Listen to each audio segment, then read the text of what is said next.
우리 지난주 수요 예배를 통해서 우리 수요 예배 참석하신 모든 분들과 복음 이후에 자기 대면이 얼마나 중요한지에 대해서 우리 함께 은혜를 나누었습니다. 자기 대면은 자기 직면이라고도 합니다.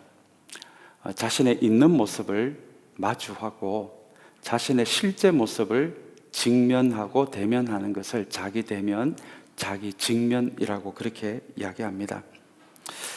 그런데 여러분, 특별히 성경이 이야기하는 이 복음 안에서 우리의 실제 모습을 직면하는 것은 그렇게 즐거운 경험만은 아닙니다. 때로는 얼마나 고통스러운지 모릅니다. 우리가 성경을 읽는다라고 말을 하지만 때로는 어떨 때는 성령께서 성경을 통해 우리의 내면을 읽으실 때가 있습니다. 그때 발견되는 나의 바닥이 있습니다.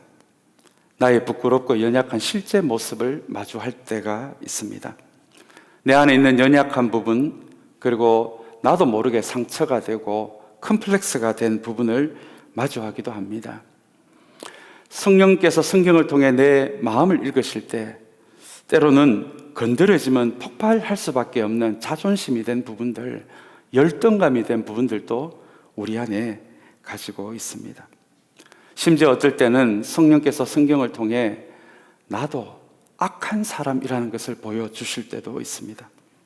그렇게 성령이 성경을 통해 나의 실제 모습을 직면하는 것은 때로는 굉장히 부끄럽기도 하고 고통스러운 경험이기도 합니다. 그래서 많은 사람들은, 어쩌면 대부분의 사람들은 그 모습을 직면하기가 너무 고통스러워서 가면을 쓸 때가 많이 있습니다. 인생을 살아보신 분들, 우리 아마 대부분 다 동의하실 내용 같습니다. 때로는 이 가면이 우리에게 도움이 될 때가 있습니다. 나의 실제 모습보다도 목사라는 가면을 쓰는 것이 오히려 삶에 더 편할 때가 있습니다. 나의 실제 모습을 직면하기보다는 사람들에게 나는 열심히 일하는 사람이라는 가면, 나는 그래도 꽤 괜찮은 사람이라는 가면으로 나의 실제 모습을 그렇게 피하기도, 우리는 그런 모습으로 피하기도 합니다. 착한 사람이라는 가면, 유능한 사람이라는 가면, 그래도 나는 꽤 쓸모 있는 사람이라는 가면을 씀으로써 성령께서 성경을 통해 우리에게 직면하기를 원하시는 실제 모습을 피하기도 합니다. 근데 여러분, 앞에서 말씀드린 대로 이 가면이 꽤 효과가 있습니다. 그러나 우리가 한 가지 기억해야 할 것은 이 가면이 우리에게 너무 익숙해지는 일이 벌어진다면 하나님 앞에서의 나의 실제 모습은 가리워진 채 마치 나의 실제 모습이 그 가면인 것처럼 우리는 평생을 살아갈 수 있는 위선이라는 가면이 될 수도 있다는 것을 우리는 기억해야 합니다. 그래서 성경은 때로는 고통스럽더라도 복음을 믿음으로 받아들인, 그래서 하나님의 자녀가 된 우리들이 하나님 앞에 갈 때까지 평생의 과정을 통해서 성령께서 성경을 통해 때때로 나에게 보여주시는 나의 실제 모습을 직면하는 그런 과정이 우리에게 있어야 한다라고 이야기합니다. 여러분, 이것이 바로 성화입니다. 우리는 성화라고 한다면 주님을 닮아가는 것, 이렇게 막연하게 생각할 때가 있지 않습니까? 그것을 좀 더 이 자기 대면이라는 단어로 우리의 성화를 이해한다면 우리가 조금 더 잘 이해하실 수 있으실 것 같습니다. 성화는 추상적인 이야기가 아니라 성령께서 말씀을 통해 나에게 보여주시는 나의 실제 모습을 하나님 앞에서 대면하는 것, 피하지 않고 직면하는 것, 가면을 쓰면서 피하지 않고 나의 실제 모습을 직면하는 것, 여러분, 이것이 성경이 이야기하는 성화가 일어나는 과정입니다. 우리 주님은 이 자기 직면이 얼마나 중요한 것인지를 잘 아셨습니다. 그래서 우리 마태복음 7장 5절의 말씀을 통해서 자기 대면에 대해서 가르쳐 주시는데요. 우리 마태복음 7장 5절의 말씀을 제가 한번 읽겠습니다. 위선자야, 먼저 내 눈에서 들보를 빼내어라. 그래야 내 눈이 잘 보여서 남의 눈 속에 있는 티를 빼줄 수 있을 것이다 라는 말씀입니다. 다른 사람의 눈에 있는 티를 보지 않고 내 눈에 있는 들보를 먼저 빼내는 이 과정, 여러분, 이것이 자기 대면의 과정입니다.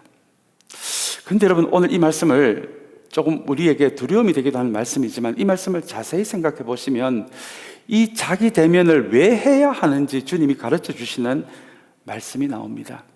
그것이 바로 우리 중반 부분의 말씀입니다.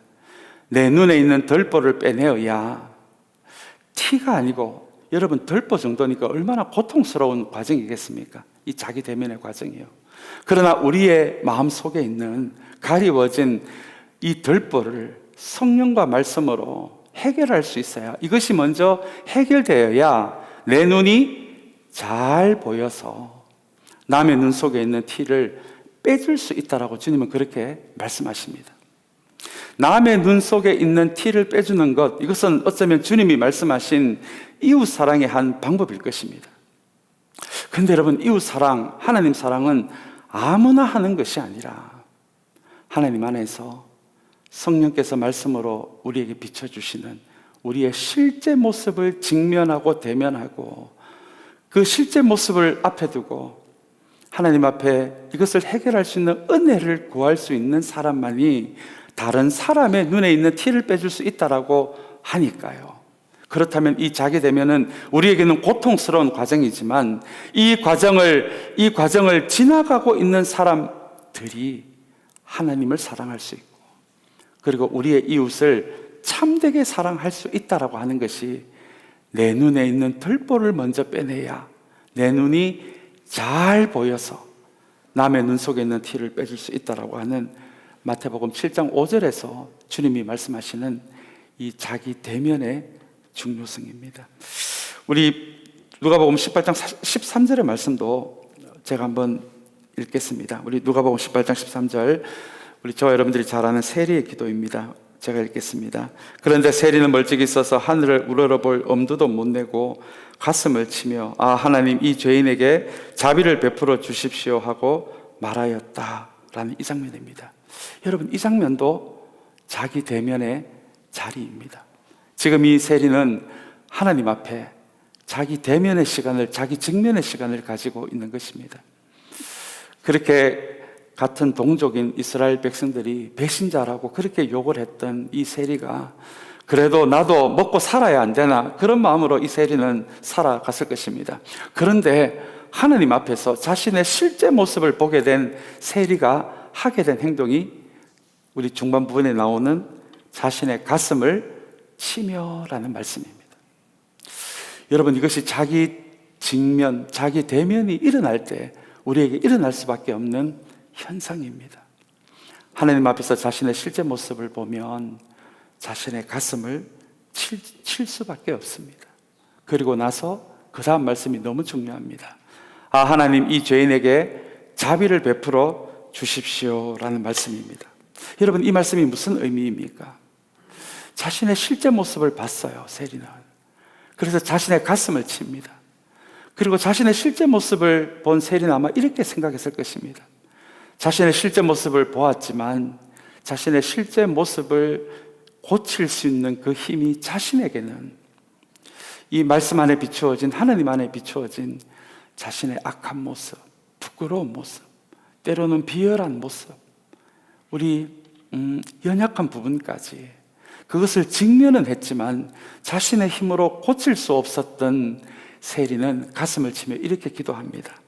아 하나님, 이 죄인에게 뭐를 베풀어 달라고요? 자비를 베풀어 달라고. 여러분, 이것을 사랑이라고 하셔도 좋을 것 같습니다. 긍휼이라고 하셔도 좋을 것 같습니다. 은혜라고 하셔도 좋을 것 같습니다. 여러분, 이것이 성화의 과정입니다. 성화는 내 힘으로 내가 이빨을 깨물면서 나의 약점을 고치려고 내가 애쓰는 것이 아니라 성령께서 말씀을 통해 비추어진 나의 실제 모습을 대하고 이 실제 모습을 고칠 힘이 하나님 저에게는 없으니 나에게 더 큰 사랑을 베풀어 주세요. 더 큰 자비를 베풀어 주세요. 더 큰 은혜를 베풀어 주세요 라고 우리가 기도할 수 있다면 여러분, 이것이 성경이 이야기하는 실제적인 성화의 과정입니다. 이유를 알 수 없고 우리에게 대가를 바라지도 않는 하나님의 은혜, 하나님의 사랑만이 우리를 온전한 모습으로 만들어 갈 수 있는 것이, 여러분, 이것이 자기 대면의 과정이고, 결국은 자기 대면의 고통스러운 과정을 통해서도 하나님께 더 큰 은혜, 새로운 은혜를 구할 수밖에 없는 우리의 성화의 과정, 여러분, 이것이 자기 대면입니다. 성경은 복음을 믿음으로 받아들일 때 구원이 이루어진다라고 그렇게 우리에게 선언합니다. 우리 올여름 이 7월 달에 특별히 이 복음과 구원과 은혜에 대해서 우리 함께 은혜를 나누고 있는데요.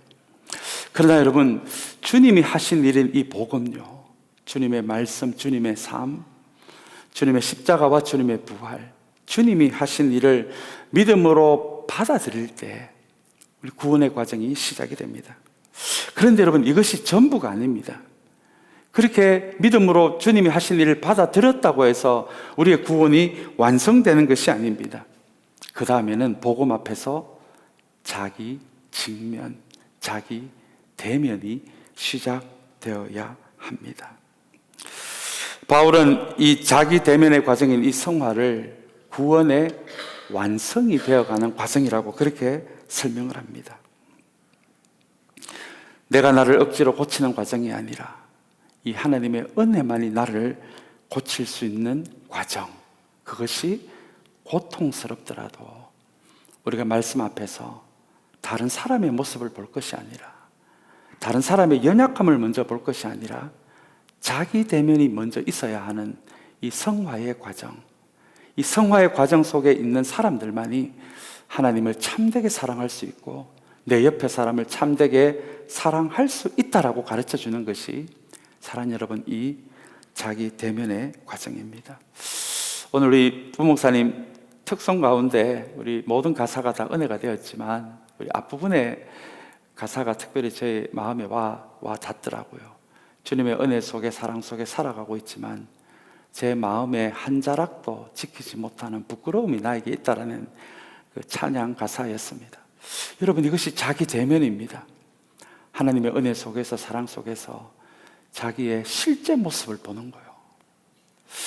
나는 꽤 괜찮은 목사인 줄 알았는데, 나는 꽤 괜찮은 장로고 권사고 안수집사인 줄 알았는데, 실제 모습을 주님의 은혜 안에서, 복음 안에서 직면해 보니 때로는 나는 내 마음 한 자락도 지키지 못하는 그런 사람입니다 라는 것을 내가 피하지 않고 직면하는 것, 여러분, 이것이 자기 대면입니다.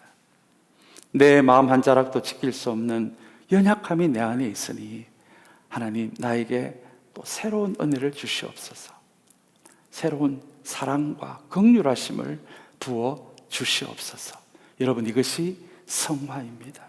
이것이 하나님을 참되게 사랑하고 이웃을 참되게 사랑할 수 있는 방법입니다.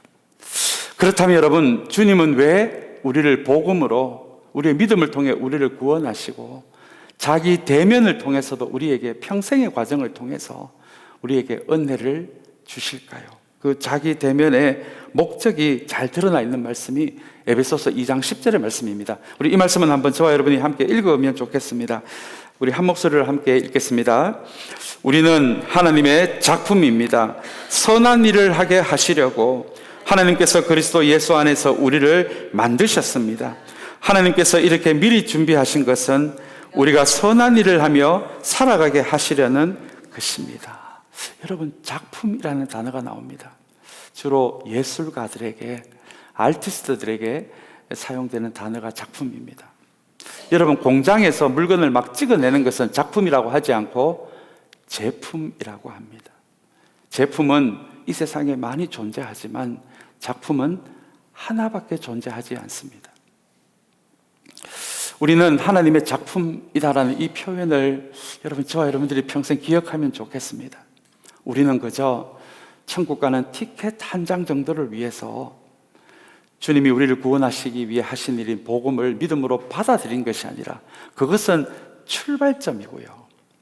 그 믿음을 통해서, 그 구원을 통해서 우리가 하나님 안에서 내 모습을 발견하는 자기 대면의 시간을 통해서 이 모든 시간들을 통해서 하나님이 우리에게 두신 궁극적인 목적은 우리를 하나님의 뭐로 만들기 위해서요? 작품을 만들기 위해서요.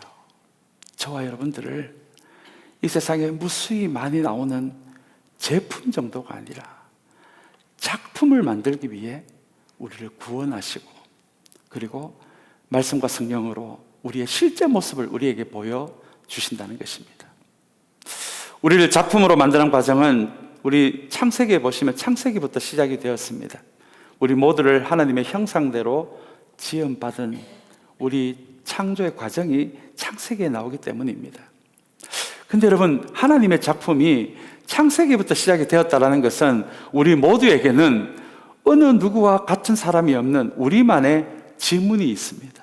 여러분, 그래서 저와 여러분들은 세상은 우리의 설모를 가지고 우리를 판단하지만 하나님은 저와 여러분을 이 세상에 하나밖에 없는 하나님의 형상대로 그렇게 지음을 받은 하나님의 작품이라고 그렇게 바울은 우리에게 소개하고 있습니다. 우리 에베소서 2장 10절의 말씀을 다시 한번 보기를 원하는데요. 이 말씀의 중반부에 보시면 하나님이 우리를 어떻게 자기 대면하게 하시는지 자기 대면에 대한 말씀이 우리 에베소서 2장 10절에도 등장합니다. 우리 그 앞부분의 말씀을 조금 보여주시기를 바랍니다. 우리는 하나님의 작품입니다. 선한 일을 하게 하시려고 하나님께서 우리를 지금 만드시고 계시는데요. 우리를 그 중반 부분의 말씀에 보시면 하나님께서 그리스도 예수 안에서 우리를 만드셨다라고 이야기를 하고 있습니다. 그것은 이미 과거에 끝이 난 이야기가 아니라 지금도 앞으로도 계속될 이야기입니다. 하나님은 우리를 작품으로 만드시기 위해 예수 그리스도 안에서, 그분의 은혜 안에서, 그분의 복음 안에서 지금도 우리를 계속해서 만들고 계신다라고. 왜요? 우리를 작품 만들려고, 최고의 작품을 만드시기 위해 예수 안에서 지금도 우리를 만들고 계신다라고 바울은 이야기합니다. 여러분, 예수 안에서 우리를 만드는 과정, 여러분, 이것이 자기 대면입니다. 하나님은 자기 대면을 통해 우리를 만들어 가시기 때문입니다. 우리의 실제 모습을 보여주시고 실제 모습을 발견한 우리는 하나님의 은혜를 찾을 수밖에 없는 우리니까요. 그렇게 예수 그리스도 안에서, 복음 안에서, 은혜 안에서 실제 모습을 본 우리들을, 주님의 은혜 속으로 나오는 우리들을 지금도 우리를 만드시면서 자기 대면을 통해 하나님의 작품으로 만들어 가신다라고. 그저 천국 가는 한 사람으로 만드는 정도가 아니라 하나님의 작품으로 만들어 간다라고 10절은 이야기합니다. 그리고 그 다음 말씀을 보시면 작품으로 만드는 최종적인 이유가 나옵니다. 그것은 우리가 이 땅에서 선한 일을 하며 살아가게 하시려고요. 여러분, 선한 일이 무엇일까요? 어떤 분들은 믿음으로 구원받으면 다 끝난 거 아닙니까? 여러분, 틀린 말은 아닙니다만 그렇다면 복음의 하나님의 마음의 절반만 이해하시는 일이 될 것입니다. 오늘 에베소서의 말씀을 통해서 구원을 통해 자기 대면을 통해 우리를 작품으로 만드신 다음에 하나님이 우리를 작품으로 만들어 가시는 가장 큰 이유는 우리가 이 땅을 살아가는 동안 선한 일을 하며 살아가게 하시려고. 여러분, 선한 일이 뭘까요? 우리 선한 일, 우리 교회 구호로, 표어로 말하자면 우리 교인다운 교인, 교회다운 교회가 아닐까요? 우리에게 천국 가는 티켓 한 장 주시는 것이 목적이 아니라 우리를 구원하시고 자기 대면하시고 작품으로 만들어 가셔서 마침내 저와 여러분들에게 두신 최종적인 하나님의 목표는 우리가 이 땅에 살아가는 동안 교인다운 교인이 될 수 있도록, 크리스찬다운 크리스찬이 될 수 있도록, 그리고 교회다운 교회가 될 수 있도록 그 목적을 위해 우리를 구원하시고 자기 대면하게 하신다라는 것이 우리가 방금 읽은 우리 에베소서 2장 10절의 말씀입니다. 여러분, 자기 대면은 그저 하나님이 우리를 힘들게 하시려고, 우리가 힘들어하는 것을 보면서 즐기시기 위해 그렇게 하시는 것이 아니라, 사랑하는 여러분, 그 모든 자기 대면의 시간을 통해서 저와 여러분들을 작품으로 만들어 나가시는, 그것이 우리를 향한 하나님의 마음이라는 것을 기억하는 우리 모두가 되시기를 주님의 이름으로 간절히 축원합니다. 우리 시편 139편 1절에서 6절의 말씀도 우리 구약의 인물인 다윗도 같은 맥락의 고백을 139편에서 하고 있습니다. 우리 1절에서 4절까지 말씀을 제가 한번 천천히 읽겠습니다. 주님께서 나를 샅샅이 살펴보셨으니 나를 환히 알고 계십니다. 2절의 말씀입니다. 내가 앉아있거나 서있거나 주님께서는 다 아십니다. 멀리서도 내 생각을 다 알고 계십니다. 내가 길을 가거나 누워있거나 주님께서는 다 살피고 계시며 내 모든 행실을 다 알고 계십니다. 내가 혀를 올려 아무 말 하지 않아도 주님께서는 내가 하려는 말을 이미 다 알고 계십니다. 라는 말씀입니다.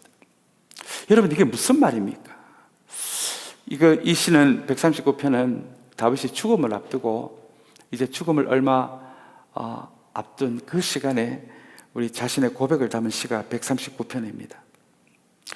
이 다윗이 자신의 삶을 돌아보니까요, 결국은 고백할 수밖에 없는 자신의 하나님 경험을 이렇게 1절부터 4절까지 시편의 말씀을 통해 우리에게 나누어 주고 있습니다. 나는 하나님이 내 내면에 있는 어떤 부분을 모른다고 생각했는데 이제 죽음을 앞두고 내가 내 삶을 돌아보니 주님이 나를 샅샅이 살펴보셨더라. 나는 나의 밝은 부분만 주님께 보여드리려고 했는데 내가 다 지나고 나니까 주님은 나를 누구보다도 나의 어두운 부분까지도, 나의 부끄러운 부분까지도, 심지어 나의 악한 부분까지도 다 알고 계시더라 라고 다윗은 그렇게 고백합니다. 2절을 보시면 내 생각까지도 다 알고 계신다. 내 생각의 동기까지도 다 알고 계신다. 우리 3절을 보시면 내 모든 행실도 다 알고 계시더라. 내가 참 숨기려고 숨겼는데 이거 잘 안 되더라는 고백입니다. 그리고 4절의 말씀입니다. 더 놀라운 말씀이 나옵니다. 심지어 내가 혀를 올려 아무 말 하지 않아도 주님께서는 내 심중을 꿰뚫어 보시고 내가 무슨 말을 하려고 했는지도 내가 내 인생을 살아보니까 그것까지도 하나님이 다 알고 계시더라. 다윗은 그렇게 고백합니다. 내 안에 있는 밝은 부분도 우리 하나님 알고 계시고 내 인생 살아보니 내 안에 있는 어두운 부분, 부끄러운 부분, 악한 부분까지도 내가 무슨 동기로 그 일을 했는지까지도 우리 하나님이 다 알고 있었더라라는 고백이 1절부터 4절까지의 고백입니다. 그리고 나서 5절에서 너무너무 놀라운 고백을 합니다. 우리 5절 말씀은 저와 여러분이 한번 같이 읽겠습니다. 우리 같이 읽겠습니다. 주님께서 나의 앞뒤를 두루 감싸주시고 내게 주님의 손을 얹어 주셨습니다. 여러분, 놀라운 고백입니다. 주님 나를 너무너무 잘 아셔서 내 안에 어두운 것도 아시고 비열한 부분도 아시고 부끄러운 것도 아시고 악한 것도 아시고 약점도 다 아시고 내 안에 있는 열등감도 아시고 그걸 하나님은 다 알고 계셨음에도 불구하고 나의 앞뒤를 두루 감싸주셨고 내게 하나님의 손을 그렇게 연약하고 부족하고 때로는 밝은 모습도 있었지만 내가 매였던 그 모든 어두움 가운데 내가 있을 때에도 주님의 손을 나에게 얹어 주셨다라고 그렇게 다윗은 고백합니다. 이것을 신약으로 표현하면 내가 그래도 이만큼 살고 있는 것, 나의 나된 것, 내가 다 돌아보니 나의 부끄러운 모습에도 나를 감싸주시고 하나님의 손을 나에게 얹어주신 그 은혜 때문에 내가 이 정도라도 살았습니다 라는 다윗의 고백이 바로 5절의 말씀입니다. 오늘 본문에서 우리가 3절밖에 되지 않는 짧은 우리 바울의 고백을 우리가 함께 읽었습니다. 이 바울도 같은 맥락의 이야기를 하고 있습니다. 우리가 잘 알고 있는 오늘 말씀 중에 한 부분을 개역개정해 보시면 나의 나 된 것은 다 하나님의 은혜다라는 고백을 오늘 우리에게 들려주면서 결국 지금의 나를 만든 것은 하나님의 은혜다라는 고백을 우리에게 들려줍니다. 주님이 하신 일을 믿음으로 받아들일 때 내가 천국 가게 된 것, 그거 하나로만 기뻐하는 바울이 아니라 내가 내 인생 돌아보니까 너무너무 부끄러운 것도 많았는데 내가 선교사로 살아가고 있다니, 하나님, 내가 이렇게 살아가고 있는 것 주님의 은혜 때문입니다. 이 은혜가 나를 다시 한번 하나님을 닮아가게 하고 나를 성화시켜 나가는 이 은혜가 지금의 나를 만들었습니다라는 고백이 오늘 우리가 읽은 이 말씀의 의미입니다. 우리 9절의 말씀 우리 한번 같이 볼까요? 9절에 이 바울의 기억 속에서 가장 숨기고 싶은 기억 이야기가 등장합니다. 우리 9절 말씀 한번 같이 읽겠습니다. 나는 사도들 가운데서 가장 작은 사도입니다. 나는 사도라고 불릴 만한 자격도 없습니다. 그것은 내가 하나님의 교회를 박해했기 때문입니다 라고 이야기합니다. 하나님의 교회를 박해한, 초대교회를 박해한, 그래서 초대교회 교인들이 가장 무서워하고 가장 만나기를 두려워했던 그 사람이 바로 여러분 바울이었습니다. 주님을 만나기 전에 바울이었습니다. 여러분 그 이야기 아시죠? 초대교회 집사였던 스데반이 돌에 맞아 순교합니다. 바울은 스데반을 돌로 치는 사람들의 옷을 현장에서 맡아주었다, 보관해 주었다라는 말씀이 사도행전에 등장합니다. 내가 당신들의 옷을 보관할 테니 옷을 잃어버릴 걱정하지 말고 이 스데반을 마음껏 돌로 쳐라 라는 그 바울의 무서운 마음이 담겨진 말씀이 그 옷을 바울이 맡아주었다라는 이 말씀의 의미입니다. 그렇게 바울은 잔인한 사람이었습니다. 초대교회의 모든 것을 무너뜨리기를 원했고 주님을 만난 그날도 다메섹에 세워진 그 교회 공동체를 무너뜨리기 위해서 다메섹으로 가는 길에 주님을 만나게 된 것입니다. 근데 여러분, 아마 이 기억은 바울에게도 너무너무 힘든 기억이었을 것이고, 그리고 수많은 하나님을 따랐던 그 수많은 사람들이 있었음에도 불구하고 왜 이렇게 가장 잔인하고 가장 폭력적이었던 자신을 첫 번째 선교사로 세워주신 그 하나님의 은혜는 아마 평생을 이해하려고 해도 잘 이해되지 않았던 것이 바울이 경험한 하나님의 은혜가 아니었을까 생각해 봅니다. 우리 그 마음으로 10절 말씀 우리 한번 같이 읽겠습니다. 10절 말씀 우리 한번 같이 읽겠습니다. 그러나 나는 하나님의 은혜로 오늘의 내가 되었습니다. 나에게 베풀어 주신 하나님의 은혜는 헛되지 않았습니다. 나는 사도들 가운데 어느 누구보다도 더 열심히 일하였습니다. 그러나 이렇게 한 것은 내가 아니라 나와 함께 하신 하나님의 은혜입니다 라고 바울은 고백하고 있습니다. 도대체 은혜가 무엇이길래 가장 잔인하고 가장 폭력적이었던 이 바울을 주님께서 구원하시고, 그리고 그 수많은 자기 대면에, 바울의 고향에서의 자기 대면의 시간을 통해서, 그 대면의 시간을 통해서 주신 은혜를 통해 이렇게 지금 내가 주님의 말씀을 전하는 선교사로 살아가고 있는 것, 그렇게 부끄러운 과거를 가지고 있는 나였음에도 불구하고 지금 내가 이 모습 정도로 살아가게 된 것도 내가 돌아보니 다 주님의 은혜였구나 라는 고백이 바로 여러분 10절의 말씀입니다. 오늘 우리 세번역에는 나는 하나님의 은혜로 오늘의 내가 되었습니다 라고 되어 있지만 개역개정에서는 나의 나 된 것은 하나님의 은혜로 된 것이니 라는 말씀이 우리가 방금 읽은 10절의 말씀입니다.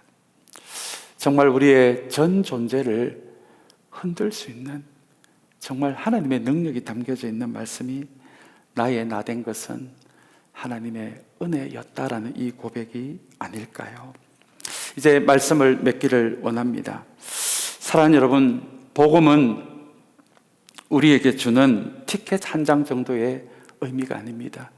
복음 안에 흐르고 있는 은혜는 우리를 구원에 이르게 하고요, 그리고 자기 대면의 시간을 통해서 우리에게 흘러오는 이 복음의 은혜를 통해서는 우리를 작품으로 만들어 가십니다.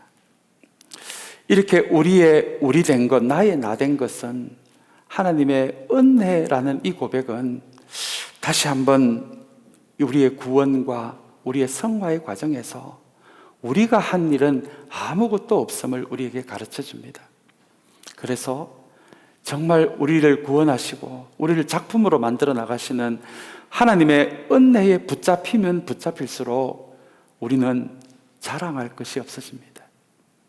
은혜 속에 있는 인생은 누가 시키지 않아도 겸손을 배울 수밖에 없습니다.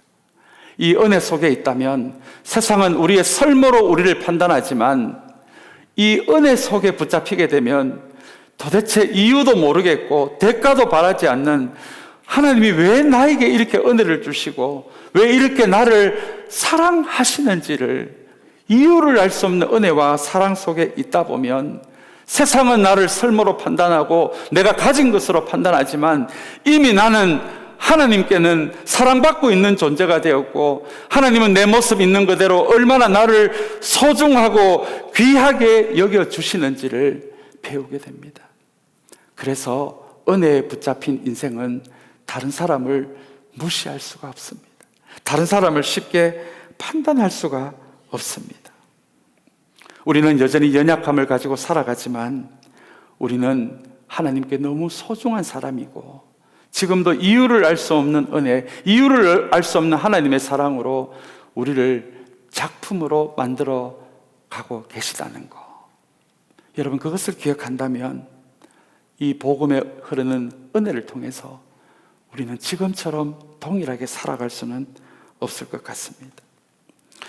다시 한번 이 복음의 의미를 붙드는 이 7월의 시간을 통해서 사랑하는 여러분, 우리를 겸손하게 하시며 우리를 이 세상에 있는 기준으로 그렇게 살아가는 우리가 아니라 가장 자신의 목숨까지도 내어주시는 그 하나님의 은혜로 사랑으로 우리를 작품으로 만들어 나가시는 그 하나님의 은혜를 붙들게 될 때 우리는 하나님의 사람다운 사람, 크리스천다운 크리스천으로 살아가게 될 수 있지 않을까요?